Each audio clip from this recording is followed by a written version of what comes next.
আওয়ামী লীগের কেন্দ্রীয় যুগ্ম সম্পাদক ও সাবেক মন্ত্রী দীপু মনিকে গ্রেপ্তার করেছে আইনশৃঙ্খলা বাহিনী। সোমবার সন্ধ্যায় রাজধানীর বারিধারা ডিএইচএস এলাকা থেকে তাকে গ্রেপ্তার করা হয় বলেও জানিয়েছেন আইনশৃঙ্খলা বাহিনী।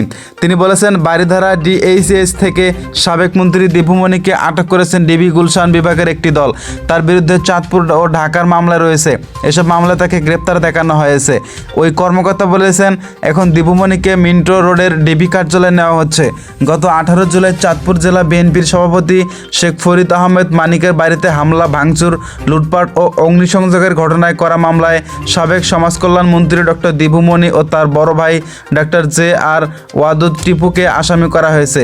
মঙ্গলবার মামলায় বিবরণে উল্লেখ করা হয়, গত 18 জুলাই রাত 8টায় সাবেক সমাজকল্যাণ মন্ত্রী ডক্টর দীপু মনি ও তার বড় ভাই ডক্টর জে.আর. ওয়াদুদ টিপুর প্রত্যক্ষ নির্দেশে জেলা বিএনপির সভাপতি শেখ ফরিদ আহমেদ